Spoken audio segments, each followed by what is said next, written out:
Hey everyone, this is Erica Lucas, your host and founding member of VEST, an organization connecting women across industries, regions, and career levels so that together we can expedite the pipeline of more women in positions of power and influence.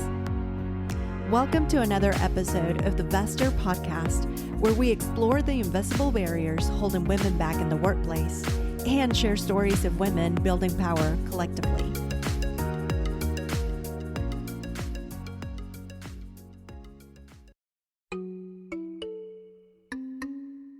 If you've not read any of my books yet, I would say start with the Memo and then work your way to Right Within, because it's a different type of read, a deeper dive into if you really want to heal, because healing can be messy, right? But it's always going to be worth it. And one of the things that I realized after spending 15 years in corporate America is that I had a lot of baggage. I didn't realize what the baggage was, but people will say, bring your authentic selves to work. But if you've been in these environments as the only or one of few, you don't know who your authentic self is anymore. Okay. Right. So you got to figure it out. Because like you said, Vanessa, they will try you every day. And now you're like, who am I? I don't know. So I realized that all those years of the macroaggressions, racism, sexism, you insert the ism, that's like any toxic relationship. That's like an abusive relationship. And I realized that I was in a cycle of abuse for a very, very long time, but I normalized the treatment. In this episode, we talked to Minda Harts, best-selling and award-winning author of The Memo, What Women of Color Need to Know to Secure a Seat at the Table, Right Within, How to Heal from Racial Trauma in the Workplace, and You Are More Than Magic. Minda was named by LinkedIn as the #1 top voice for equity in the workplace and by Business Insider as one of the top 100 people transforming businesses. Special thanks to VEST member, founder, and CEO of Open Design Collective, Vanessa Morrison, for moderating this session. You can access Minda and Vanessa's full bio, LinkedIn profiles, and show notes on our website at www.vesther.co/podcast. This episode is sponsored by Audible, the leading provider of audiobooks, podcasts, guided wellness programs, theatrical performances, and more. They have over 1,000 titles for you to choose from, including our guest books, The Memo, Right Within, and You Are More Than Magic. Go to www.audibletrial.com/vesther and get a 30-day free trial plus a free credit to use on one of Minda's books. This recording was part of a more intimate coaching session with VEST members and has been repurposed to accommodate this episode. Minda, thank you so much for joining us here today and being in conversation with us. I just wanted to personally give you some flowers before we jump into today's discussion. And, when I think about and reflect back when I originally came across your work, it was in 2020, early 2020, during the height of the pandemic. And it was during a season in my life where I was going through a lot of things with the pandemic, but it was a very challenging time for me professionally in my workplace environment. And some friends and I had started doing some virtual wine nights, and we're just kind of collectively coming together to support one another. And we actually started an impromptu book club with The Memo, and we're just sharing these experiences. And when I say that book was so affirming and restorative to me, not only to be able to share those experiences with my friends, but to read and understand, okay, I'm not crazy or out of line for thinking that this is not okay, or I'm not alone in experiencing some of these injustices in the workplace. It was just so healing for me. And it truly was a catalyst in me knowing that, hey, I can demand better, I deserve better, and I'm going to expect better, and I don't have to stay here. And that has just led me into so many bigger and better spaces in my life. So I just wanted to give you your flowers and just thank you for what you are doing, the content you're creating, and not only bringing visibility to Black women's experiences in the workplace, but helping other people understand how those experiences show up and how we can really create better and more equitable conditions where Black women feel safer in their environments. Because every time I talk to people, it's like, okay, how do we recruit? How do we retain? How do we get more Black women in the workplace environment? But you cannot do that unless you are working actively to create those conditions where Black women can feel safe, secure, and where they can thrive. So just thank you. Thank you so much for your work and being in conversation with us. Well, thank you so much, Vanessa, for those kind words. When I started this journey, I was writing kind of out of my own therapeutic place, right? And then I realized that I wasn't just writing my story; I was writing many of our stories. So again, thank you for the kind words, and thank you to the Best Community and Erica for inviting me. Honored to be here with you all today. You could be anywhere on the internet, and you're here with us. So thank you. I appreciate it. Yes. Thank you, everyone. It's going to be a great conversation.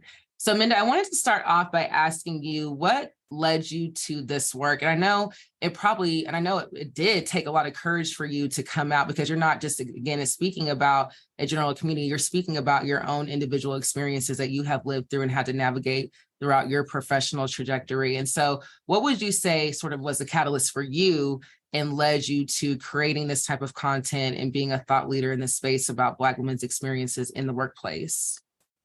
Yeah, thank you for that question. I believe our stories are so important. And so I love this question because our stories matter, our experiences matter. This will probably be the longest answer that I give to kind of like bring us to why we sit here, why I sit here today. But, I graduated college first generation, first person also in my family to work in a corporate space. And so I did not know what I didn't know, right? I was under this assumption, like many of us, that if you work hard, you get the things, right? That we work in a meritocracy, that if you work hard, you get your seat at the table, you get the advances, you get everything.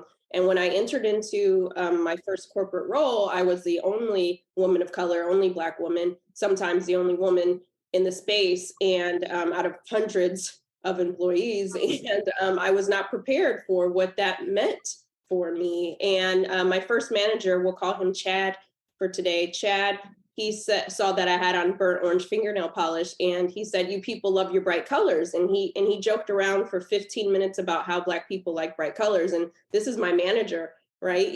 So at that time, I didn't feel like I could say anything. I didn't know what to say. And he would go on to say those things several times a day, because as we know, Chad never means any harm, right? So when Chad never means any harm, then you end up feeling all of that harm, but you don't even realize, because when I entered into the space, like many of us, we didn't have fancy words like micro and macro aggressions. You just knew that you felt slighted, you felt disrespected, but you didn't have the language and you didn't feel the safety, as Vanessa said, to be able to speak on these things, because you're like, well, if everybody else is saying that, that's just Chad being Chad, or you just need tough skin, then that must be the case, right? And so you start to believe this, and you start to believe everybody else's narrative over yourself, because you have no one else to affirm you, right? And so I spent 10 years in that environment, because I think sometimes as women of color, we get advanced degrees and trying to make everything work, right? And so I'm like, I have to work, I have to make this work. And so longer story short, I also, was the person in my family that quote unquote made it. I'm the oldest of 3 kids. And so I had all these other responsibilities that I felt tied to, that I also could not make certain decisions because I didn't feel that I could, right? Everybody's, and even though it hadn't been said, is counting on me. And you feel that pressure for any of those who might have that. That's a whole nother book. But I ended up leaving that space and going to another space. But what I didn't realize, Vanessa, is that I had taken all of this baggage, all of this trauma, all of these things that I had been enduring for the last decade, but I didn't have words for it. And it did start to impact me, but I didn't realize how it did until I got to the next environment. And again, I apologize. This will be the longest, but just to set the table is I go to this next environment, and I believe that this may be the space for me, right? Because I realized that after spending a decade in one career, I could not change the dynamics. I could not change them by myself. And so I said, okay, I saw Black Lives Matter demonstration taking place outside my window before I left that particular company. And it was the murder of Trayvon Martin. And it was the first time that I actually felt like this impact on me, even though these murders had been happening for a lot, but it's the first time that I kind of like paid attention in a sense, right? I'd been working really hard with my head down, and then I looked up and I saw Trayvon's face, and I saw that of my brothers. I saw it of my cousins, and it hit different for me. And I started to think about excuse me, what does Black Lives Matter mean inside the workplace, right? What does it mean on the About Us pages? What does it mean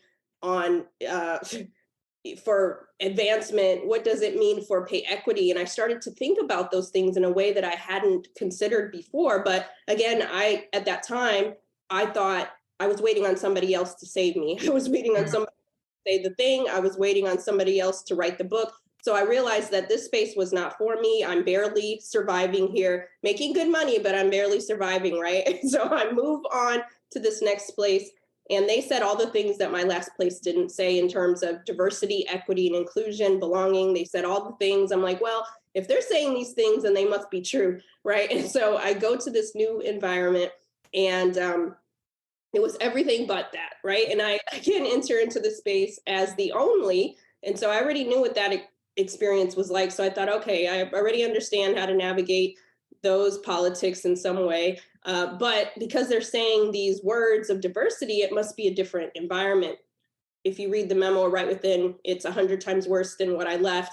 And over another year of working in that environment, my mental health started to get impacted. I started to get anxiety attacks. I started to get panic attacks, depression. My weight was up and down, and I could not figure out what was the problem, right? I kept thinking that it was me because no one else is affirming you in these environments. And so it got so paralyzing that in some meetings I could barely say my name. That's how bad it had got. But to the outside, many people probably just didn't understand what it was because I had one of the most successful years on paper in my career. Even in that battle, I still was top tier work, right? And so after a year in that environment, thinking things might change, I decided, you know what, Minda, you've always had your voice. You just have to decide how to use it. I was waiting on somebody else to say it. I was waiting on some ally to show up. I was waiting on my manager to be a manager and lead, and nobody was helping me in this environment. And everybody was watching this unfold with another colleague. And I said, well, I do have my voice. And so I advocated for myself at the most senior levels to say, hey, can you partner with me to remove this barrier? It's not one that I created. It took a word that you mentioned, Vanessa, courage, the ability to do something that frightened one. I'd spent my whole career not showing up for myself in the ways that I needed because of fear. And I said, let my curiosity be larger than my fear in this moment. Let me think about myself in a way, even though I was struggling to even show up in myself for myself in that way. Longer story short, take that little bit of courage. Sometimes it's a small sliver. And I go and have a conversation with the most senior woman there. And I said, hey, I uprooted my life from one coast to the other. I didn't create these situations that are going on. Can you please remove this barrier for me? Partner with me, she's like, we hired you because we thought you had thick skin. You're really great. You're having a great year. But the person that's causing these issues for you, she's, the clients love her. She's also really great friends with this person. And so she was like, you're going to have to decide if this is the place you want to work. I hope that you can figure it out and move on from this. But, there's nothing I can do. She knows caution. So longer story short, I leave her office that day, and I wanted to cry in that moment, because it wasn't what she didn't say. It's what everybody I had worked with never said. It's the things that people never showed up for. And all I wanted was some humanity in that moment. I wanted her to see me. And so I left her office that day, grabbed my stuff. I'll never forget. Again, stories are so important. Your story is so important. 2014, it's a Friday. I'll never forget it. I grab my stuff, go into my car. In the car, I cry. If anybody's ever had those just deep, heavy cries, because I cried for me. I cried for anybody else who had experienced these inequities in the workplace. I felt like I had done everything. I had changed my name. I wore my hair the straightest. I assimilated. I came in early. Bob liked the red velvet cupcakes. I make the red velvet cupcakes. I'm doing all the things, and no one is seeing me, right? And I could not quit. I was in a space where I could not quit. And I get emotional every time I talk about it because I know that there's women out there right now who are feeling it. Maybe some of you are here right now, right? And I sat in that car and I just lashes on the ground, makeup on the ground, and I'm just like, God, I've done everything. And I can't keep on like this. My mental health is impacted, everything. And I just remember the word courage, the ability to do something that frightens one. Mhm. And I thought to myself, all the women who had come before me, I thought about my ancestors, my mother, my great grandmother, my grandmother, all the courage that they mustered up to make it a little bit better for me so that I could be in these spaces, right? None of them were able to work in corporate in those ways due to systems beyond our control. And so I thought about, I'm a beneficiary of somebody's courage. Who's Mhm. going to be a beneficiary of mine? Who's going to benefit from my voice? My voice is tied to somebody else's freedom. What am I going to do about that? I'm sitting in the car having this heavy conversation with myself, right? Not really sure what the answers are. I turn on the radio and Whitney Houston's Where Do Broken Hearts Go comes on the Yeah. radio. And at that moment, I'm laughing and I'm crying. I'm like, you're crazy, Minda. I'm like, God, you have such a funny sense of humor. And I said to myself, I thought, where do the broken hearts of women of color go when we can't take the workplace? Right. And I didn't have the answer, Vanessa, but I said, if it takes my whole career from this moment forward, I will figure out a way to shine a light on the voices of women of color in the workplace, to give context, to give voice so that we can read and experience content that doesn't make us feel crazy, that reminds us that we're good enough to deserve humanity, dignity, equity, and respect in the workplace. And we don't have to play these games with people all day, every day, at the expense of our own well-being, right? What would it look like to center ourselves? And in 2014, I didn't have all the answers, but I set out to figure out what that looked like and what I could create. And we sit here today, 3 best-selling books later. Courage has been the guiding force. If you would have asked me in 2014 when I felt at my worst, where I didn't even recognize myself anymore from entering corporate in 2003 to leaving in 2019 is when I left corporate America. It was 6 months before the memo came out. And I took a leap and I said, I want people to benefit. And it was the first book by a major publisher about the experiences of women of color. And so never discount your voice, and know that everything that we do is not just for us, but it's for the ecosystem. And once I realized, Yes. Vanessa, that it wasn't just about me in that car, that it was something bigger, it fueled me. And I didn't even know I'd land here, right? I just knew that I could not keep up and I didn't want the next generation to inherit a workplace that I had. I wanted to make the workplace better than I found it. And that's my why. And it's every day I wake up, that's my why. Yeah. Beautiful. I mean, 1000%. Yes. 100%. I think about when you mentioned that first generational pressure, that is real.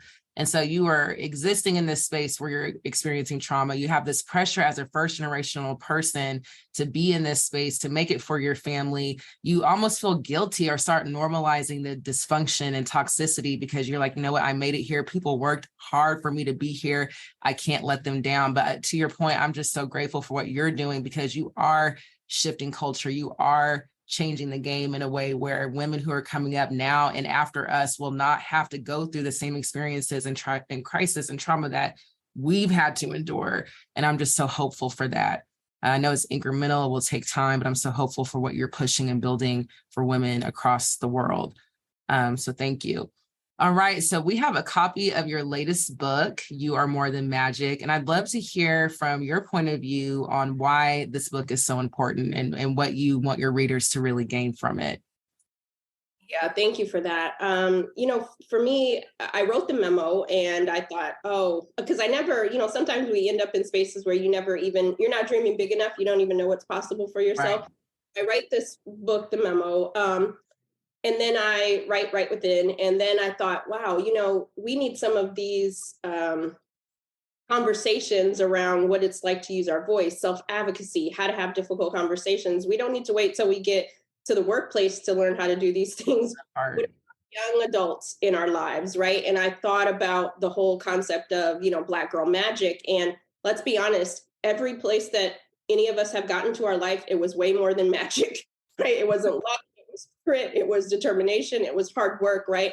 And I think sometimes society fetishizes what it is that gets us to these places, right? And magic is cute and cool, but that's not what gets us here. And so I wrote this book, You Are More Than That. You are so much more than that. And I wanted to write kind of a love letter to young adults about how to use their voice, how to show up for themselves, how to network. So I guess you could say it's like the Memo, but for young readers. And I talk about my experiences as a teenager and, early college, just to remind them that they have their voices now. They don't have to wait till they're 18. They don't have to wait till they're 21. Right. How to negotiate your salaries now, even on your certain jobs that you're having? How do you have difficult conversations with people who don't have the same tools that you have? Right. So I really wanted to talk about those things to empower this next generation, because many of us may work with many of them. And I get the pleasure of speaking at a lot of companies and organizations. And I'll hear from, some of our more veteran employees, oh, those Gen Zs, oh, those, early millennials, they don't, what is the word they use? They need to do their time, right? They're using their voice. They're asking for the things. I say, wait a second. Don't you wish you would have asked for these things 20 years ago instead of waiting? Now, they may need Don't you want it to get better? They're realizing that they don't have to stay in this role for 15 years before they ask for what they want, right? So let's cultivate that voice. Let's not shut it down. Let's help them finesse it and work it out. And so I just wanted us to, again, to be partners with them. And so I even wrote the book in a conversational way, like I write my other books, and even some reading guides that allow for us to have this dialogue, because the multi-generational dialogue is so important. We all need each other. Our success is not a solo sport. And so I just really wanted to be able to pour into that group and as well pour into us. So if you have young adults in your life, it's graduation season, or just you have, or if you are, I also wrote it in a different way too. So if you are a teacher, right, that has students of color, or you're adopting, kids of color, that you have certain conversations, that you don't steer away from them, right? So valuing those. So I'm excited for that book. That's awesome. Yes. And like you said, those are skills. Those are not just things that you are just born knowing how to do. That is a skill that is to be learned. And the sooner we can get younger generations and even older generations familiar with how to use those skills, the better. When I was reading through your book, I was like, man, I could have used this like 10 years ago. I could have saved myself so much trouble if I would have just known like these practical, tangible skills. And to your point, yes, knowing how to navigate conversations with people who don't have the same skills as you, because some people will try you. A lot of times they will try to try you. And so how do you keep your vibration high and not get into that space with people as well? So yes, important skills. And I'm so happy that book is providing people with those tangible, actionable steps. All right. So also in your book, right within, you talk about trauma in the workplace and how to heal, and just day-to-day practices that women can look at and turn towards to help heal themselves and navigate those situations. So can you share more about how trauma might commonly show up in the workplace? I know you shared a lot in your first answer with us, but maybe some other examples of how that shows up so people can have a deeper understanding. Yeah, absolutely. Right within is, if you've not read any of my books yet, I would say start with the Memo and then work your way to right within, because it's a different type of read, a deeper dive into if you really want to heal, because healing can be messy, right? But it's always going to be worth it. And one of the things that I realized after spending 15 years in corporate America is that I had a lot of baggage. I didn't realize what the baggage was, but people will say, bring your authentic selves to work. But if you've been in these environments as the only or one of few, you don't know who your authentic self is anymore. Okay. Right. So you got to figure it out. Because like you said, Vanessa, they will try you every day. And now you're like, who am I? I don't know. So I realized that all those years of the macroaggressions, racism, sexism, you insert the ism, that's like any toxic relationship. That's like an abusive relationship. And I realized that I was in a cycle of abuse for a very, very long time. But I normalized the treatment. I'm like, oh, well, at least I'm making this money. At least I can do this and all those sorts of things. I'm like, that's bare bones, right? Humanity, dignity, equity, and respect in the workplace should be table stakes, right? And I thought about all those things that started to impact me. And so, yes, I was never the tropes that many of people call us in the workplace, angry, feisty, docile, those sorts of things. But perhaps because I'd spent my time in these environments all day long, when I got home, the people that love me didn't get the best of me, right? They might have gotten angry or annoyed or whatever the case may be. And so healing isn't just for us, it's for the people that love us the most. Healing isn't just for us, it's for our future selves, right? Many of you might remember the famous song by Erykah Badu, Bag Lady. She says, one day all those bags gonna get in your way, so pack light. Those bags of trauma, those bags of injustice, those will eventually get in your way in some way, shape, or form because you're not able to thrive at work. You're barely surviving. And so once I realized that the anxiety and the depression that I was experiencing wasn't anything I had done, it was the environments that I had been exposed to. It's the Chads, it's the whomevers, you insert the person, right? And it's this environment. And so I realized that I deserve to be free, right? We just had Juneteenth on the 19th, and that's the celebration of freedom, for those who were enslaved. And when you think about us, many of us are enslaved in the workplace and oppressed in many ways. So what does freedom look like? And so healing is tied to freedom, no longer feeling confined. And so I realized that I deserved freedom. In 1970s, there's an author, her name is Toni Cade Bambara. She wrote this book called Salt Eaters. It's a nonfiction book, but there's these two characters that are having a conversation, and one character says to another, sweetie, don't you want to be well? And it really hits in a different way, because when I think about healing, don't we want to be well?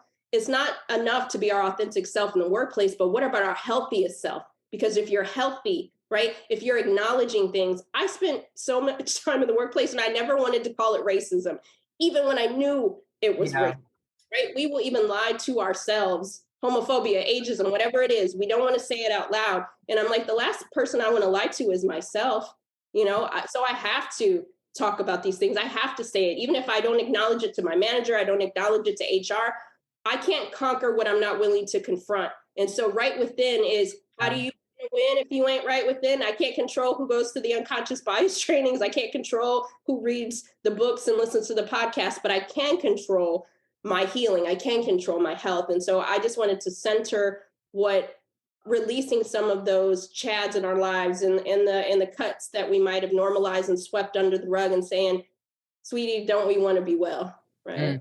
Mm-hmm. Beautiful, beautiful. Yes. And speaking of being well, you speak about in your books a lot about healing and how it's not just a one-time event or a one-time incident, but it really is a lifelong journey. Can you elaborate a little bit more on that and how people can just even approach it when it's an ongoing journey? Yeah. Right now we have these like buzzwords and you're probably seeing healing, we'll have to heal, but healing takes work. If healing was easy, I'll be healed, right? And I realized after being in an environment for such a long time, I wasn't going to heal overnight, right? It took some work. I had to first acknowledge some things had happened to me. I had to acknowledge these things to myself. I ended up going to therapy, a lot of different things, because I realized that none of this is normal, right? Even though we have normalized it for our safety, right? We've decided we're going to sweep it under the rug for safety reasons. But that doesn't help us any. And so I say that healing is not a one-time event. It's a lifestyle. You can go to a retreat, you can do yoga, you can get a massage, but it can be a lifelong journey to healing, right? But the one thing that I will encourage is that for me, even, I'm still healing, but I'm so much better of a version of my best self, self today by doing that work, right? The people that love me, the decisions that I make, I can make them from a state of centered, not trauma, right? I can make it through abundance and not scarcity. And then also the people around me, I'm passing on tools to them, right? Not just tools of survival, but tools of thriving. Again, when I talk about healing, it's not just for us, it's for the ecosystem, right? If you think about each and every one of us, if we have healing in our toolkit, if we have self-advocacy in our toolkit, then we are passing that on. And we are now flipping the narrative to those that we work with to say, you know what? Healing is really boundary setting. Because when I look back over my career, it was the lack of boundaries that I never set that has been some of this, right? It's caused it. And in some cases, I was participating in my own oppression. And when you hear it from that, you're like, ooh, that's Hard to hear that. it's kind of jarring, right? So realizing that I do have choices. I do have choices. And choices doesn't mean that you leave an environment. It means, you know what? I might say need to have a conversation with somebody, because how can they know that this is causing me issues if I'm not basing the conversation in fact, right? If I'm not showing up for myself. And so again, we are good enough. If somebody in our office can raise hell about the creamer being out or the coffee filters not being in, why can't I actually have a conversation about some real stuff that matters to me? Right.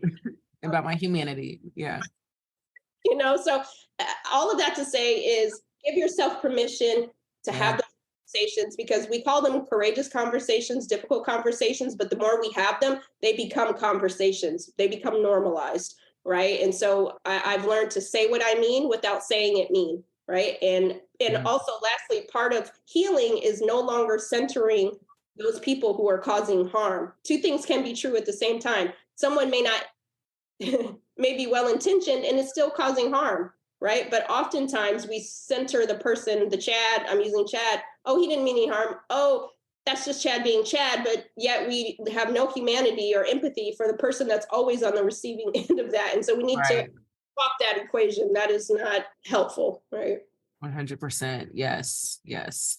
Yeah. And I know in my healing journey personally, it can get frustrating. And I remember when I was early on in it, around that time when I made that shift professionally, I would say, man, I did the meditation, I did the yoga. Why do I feel like I'm going back and forth, back and forth? But yes, to your point, it's a nonlinear process. It's a journey, and it might take a lifetime, but you can be better versions of yourself and evolve through that journey and not have to go through some of the same challenges as when you first started. And I also am too still healing from those experiences. But yes, I'm not, you said that you weren't the tropes. I was definitely some of those tropes. I was feisty, sassy, especially towards the end. They were hearing a lot from me, but I can just even see in my growth how I'm able to shift and react to situations better, because I've been doing that internal work, and I know I have some time to go and a journey to go, but yes, we can continue to evolve in that journey over time. So thank you. So we know that with healing, it's so important to have a community of support and peers in that effort, in that space. And so with women, Black women specifically, who are already isolated in the workplace, but we don't have those skills and know how to build those relationships, or maybe don't have people that they can relate to who understand what they're going through, how can they work or approach building that support system for themselves? Yeah, wonderful question. I mentioned that success is not a solo sport. And I think sometimes as women, we feel like we have to be strong for everybody but ourselves, right? So we can't say the things that bother us. We can't articulate those things in a way, because we have been kind of coined as this person that has it all together and that, never let them see you sweat. But there's power in vulnerability. That's why I do love the work of Brene Brown for that very fact, is that she gave us permission to be vulnerable, and unfortunately, in the system that we navigate, is some women can be vulnerable where others can't, right? And so we have to dismantle that notion that only vulnerability is reserved for certain people. And so I think that part of the healing is so important for Black women in particular, because we have been on the margins for so long that we have been told just be grateful to be here, right? And in other ethnicities been told that too. And so when you're constantly hearing that narrative and conditioning, you feel like you should be grateful to be here and that you don't want to rock the boat and all the other things, right? And why is showing up for yourself, why is self-advocacy rocking the boat, right? And so again, we have to change the narrative on that. And so I do believe that when we create those boundaries again, when we say what we mean without saying it mean, that it benefits us and benefits our career. But I think for so long, if you even just history, and that's why history is so important. So it really annoys me in many states that are trying to, rewrite history today, because it's only been less than 60 years that even Black and brown women were able to do the work that we're able to do today, right? So it takes courage. It takes the healing, it takes the self-advocacy for us to push forward. Think of what we've been able to do in the last even 3 years since the unfortunate murder of George Floyd, how many of us have gave ourselves permission to say the thing, to ask for what we want, right? And so we cannot go backwards, right? We have to continue to move forward. And again, the reason why I say it's so important for us is because, again, our voices are tied to someone else's freedom, right? And when you think about it in a larger context, again, you're realizing that we really are in this together. We are connected. And so I often say, think about the consequence if we don't speak up. Right. The consequence if we don't show up for each other. Think about the consequence if we don't leave that job, right? You know, again, the stories that we tell ourselves about ourselves is so important, because once you understand that you are good enough to deserve it, you'll say, you know what, I'm gonna see what it looks like to work somewhere else, right? Or I'm gonna jump on my own, that we have options. Again, I think sometimes women of color, we don't feel like we have any options, or we'll say those things like, oh, well, it's the devil that I know. But why would you even want to play with the devil, right? Right, at all. Right. At all. Ever get what you want. Right. Yeah, 100%. Yeah.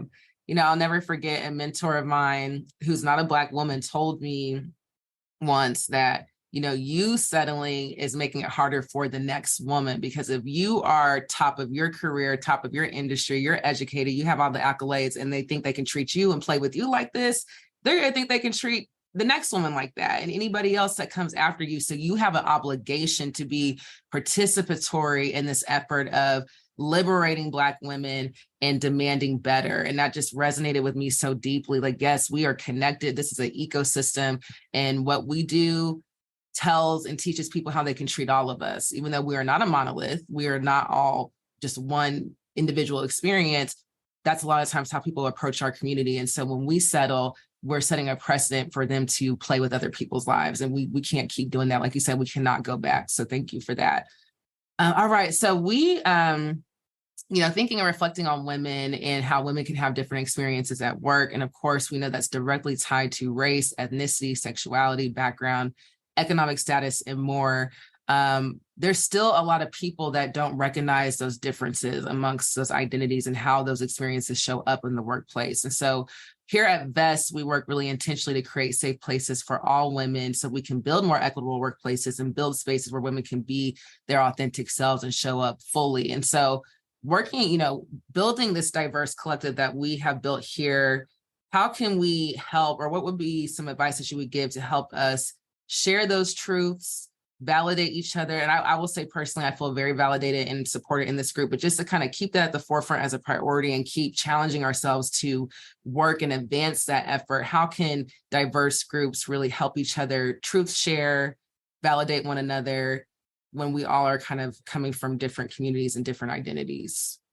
Yeah, I love this question so much because there is proximity to power. There's proximity to privilege, right? Some of us are closer to proximity of power and privilege than others, right? Even though we all might identify in a similar group, some of us have more access to privilege than others. And I think it's very important to not shy away from that, and that we leverage it, right? We leverage it for each other. I think sometimes the word privilege has been made to be a bad word, but it's actually bad when you're not using it, right? So how can we make someone else's seat safer? You can't make someone else's seat safer if you don't understand what's causing the seat to be uncomfortable in the first place, right? And so understanding that each of us has an opportunity to be able to make someone else's seat safer when we listen, right? A lot of what we've been talking about today, Vanessa, is about courage, the ability to do something that frightens one, using our voice, knowing that we have one. We just have to decide how we want to use it. But the other part of courage is also being a courageous listener, saying, wow, that experience is maybe different than mine, even though I understand some of this, it's nuanced, but how can I be a courageous listener, even if maybe I've said a thing that might have offended somebody in the group, right? Understanding that it's courageous. Somebody's not telling me this thing to make me feel bad, but they're telling me that I have it in my toolkit so that I'm not also oppressing other people. Because let's be honest, even in women of color groups and women community, women are harming other women intentionally, unintentionally, right? And so we have to hear each other's stories. We have to be willing to be good listeners and then say, okay, how can I remove this barrier for somebody else now that I know that it's there, right? And so I think it's very important that we have groups like this and that we have intergenerational conversation, intersectional conversations, because that just equips each and every one of us when we are in the rooms that we're not in to be able to speak each other's names, to be able to, when no one has that issue on the table, we now are aware of it. So for me in particular, when I'm advocating for women, I'm not just advocating for myself. I'm not just advocating for Black and brown women, but I'm like, okay, what about the women who are not included, right? Trans women, or, however people might identify, non-binary, individuals. I need to be able to also educate myself so that I can show up in the ways that I need to for those communities as well. And so when I think about allyship, when I think about support systems, I also think it's not reserved just for, certain groups. We all can be that for each other. And so I think it is important that we read each other's books, that we listen to each other's podcasts, that we show up at the ERGs for even people that we may not identify as, because we become better humans, better managers, better leaders when we understand the experiences of how we can make everybody experience the workplace in a better way. And so I do believe that communities like this are very important, but let's also not get to the space where we know everything, like even LinkedIn, named me top. Listen, I'm still learning. I'm still growing.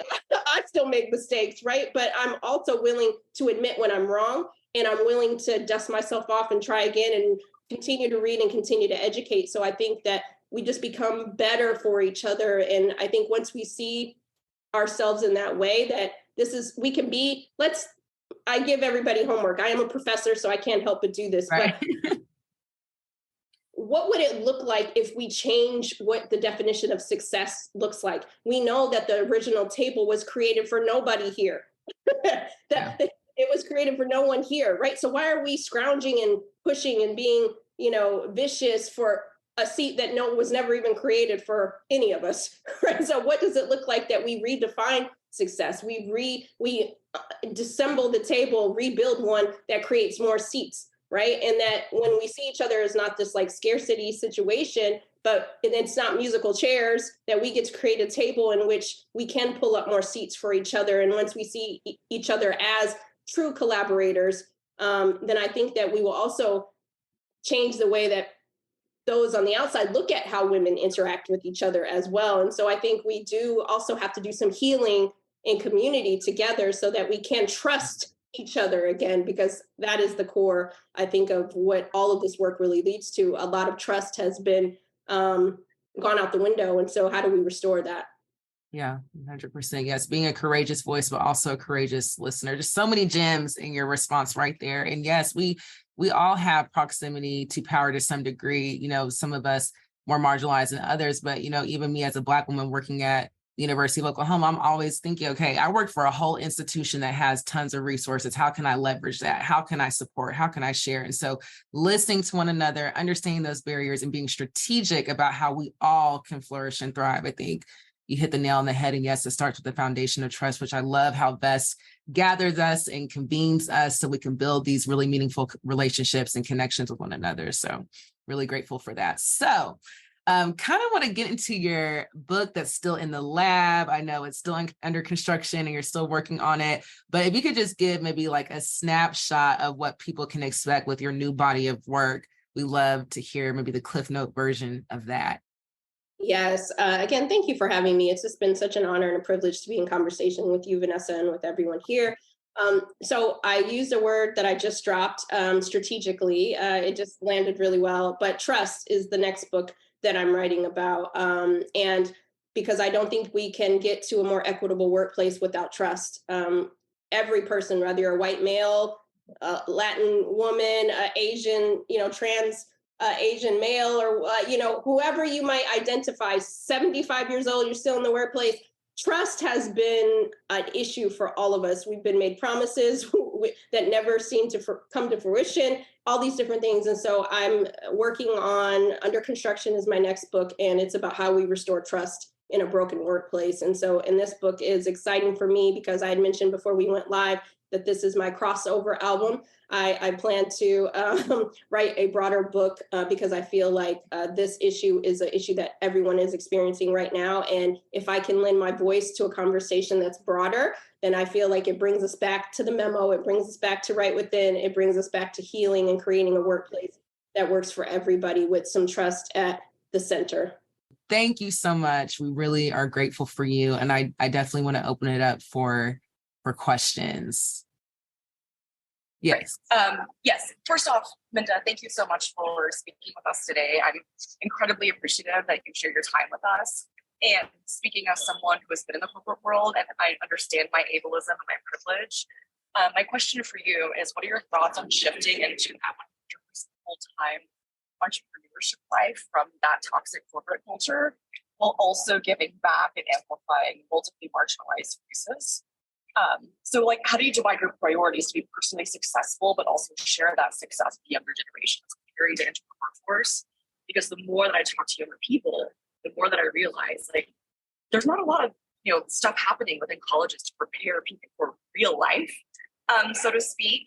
And what are your thoughts on that? It's just what I'm thinking. Yes, thank you for that question. So the question went in and out a little bit. So if I don't answer correctly, make sure that we fill in the blanks from it. But I think that, so the reason why I even really started doing the work that I started to do wasn't because I had hoped that we'd all make a mass exodus out of corporate or nonprofit work, right? I feel like we need everybody where they need to be, right? We all have a position to play on the team, and we need people inside and we need people on the outside, entrepreneurs, all of the things. And so my thing was this: I want us to get to a space where we aren't forced to leave, that the environment is so toxic that we have no choice but to leave, that we have no choice but to be entrepreneurs. There's this stat that says, at least, that, right now women are the most top entrepreneurs. Black women are at the top of the list or something like that. And that actually annoys me, because most of those women, including myself, did not start companies because we always wanted to be the boss. We started it because we were in situations where we had to get out but still make a living, right? And so I want us to be able to get into spaces where we have a choice, right? That it's not a forced entrepreneurship. And so realizing that if we do give ourselves permission to have certain conversations, or we do build a network, that we don't have to stay in the department with Chad anymore or whomever, that we can, go where we need to go, or we find a new table.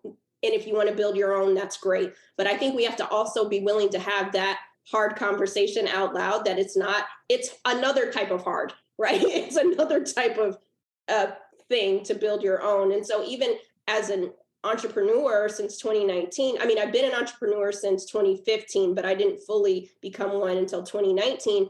I still deal with racism. I still deal with sexism. Those are still things that have not gone away, but I understand now how to navigate those in a way and use my voice that I, have to continue to do. And so I would say to you is to say, what does success mean for me, right? And even while I was in corporate America, when I cried in the car, that was 2014, I was not able to leave till 2019, okay, to give you a context of that. So when people see kind of the trajectory, it took a long time to get to this space. But in that time, I was still building, I was still writing my blog, I was still working on content, I was still advocating for women of color in the workplace. And so two things can be true at the same time. We don't have to completely leave to still do the good work, right? Or what would it look like to take on a role where we can do even more of the work that we want to do? And so I think that, again, success, we can redefine it by any way that we want. Some people ask me, Minda, do you ever think you'd go back to corporate America? I'll never say never, because you never know what opportunity I might be able to take that would exponentially even make more of an impact than I already have. But I want to empower each of us, because on those times when I didn't think I was doing anything, when I wasn't making an impact, just even talking about it, even showing up, even if you do a career day, those things work in our favor, right? Being a part of this group, that's part of changing the narrative. And so I think sometimes we think we have to climb on top of the Empire State Building to make the impact, but it's the small acts of courage each and every day. It's the micro interactions. And so again, just to remind ourselves that it is a marathon, right? This is a marathon, and we need everybody healthy and whole to be able to do the work, because it's hard. It's not easy. But I hope that kind of lends to the question. Minda, how do you keep yourself disciplined in your work and in your practice, and really kind of hold yourself strong in this effort of making sure that you feel confident, that you're grounded, that you deserve these things? Like, do you have like a routine that you do, a meditation? Like, what does that look like for you? Oh, thank you. I joined communities like these too, because when I was in my former life, I didn't have an employee resource group. I didn't have a business resource group. So I think that some of the hard times that I might have had I had a community to talk to and to be affirmed in, might have helped me stick around a little bit longer, because then I would have been able to Right. talk about these hard topics, not just internalizing them in my own head. So community is very important. That helps me. I have like-minded people in my squad, if you will. So on those days where I'm winning, on those days where I'm not sure, we affirm each other in both those ways. I do a lot of voice memos back and forth with people in my squad on those days. But what I will say, Vanessa, is it's a constant reminder each and every day to myself that I belong in every room that I enter, but not every room deserves to have me. Woo. And I enter into that mindset, then it doesn't matter who sees me and who doesn't, because I understand my worth is not tied to somebody else. But that took a long time to get to. And so again, going back to healing is not a one-time event, it's a lifestyle. I'm affirming myself sometimes 20 times a day, every time. Showing up for myself, because the last thing I want to do again is participate in negative self-talk to me, right? If what's for me is not going to miss me, right? All the things, I'm reminding myself of that, because I have the receipts. I know that yes, these things take time, but I'm always going to get to where I need to be. And I would encourage everybody. But the one thing that you can control is your self-advocacy. Nobody's going to tap you on the shoulder. You also have to, grandma said, closed mouths don't get fed. So you also have to let people know, articulate your value and quantify your worth, so that people do know how to show up for you as well. And I think that that's part of the affirming of ourselves as well. Beautiful. Beautiful. Can you say that quote one more time? I belong in every room, but not every room deserves to have me. Because we're always trying to fit in, right? We're always trying to these things. That's right. Some rooms just, they're never going to get you. And that has nothing to do with you. Those are for, if they don't get the genius and the brilliance, they got to continue to do their healing, right? But that has nothing to do with me. Right. Not a reflection of us at all. I just put that on a sticky note. This is going right on my little screen to remind myself, because that is a whole word. Thank you for that. So powerful. If you enjoyed this episode, share it with a friend, and don't forget to leave us a review. And if you're ready to take your career to the next level, apply to join our community of professional women, all eager to help you get there and stay there. Go to www.besther.co and apply today.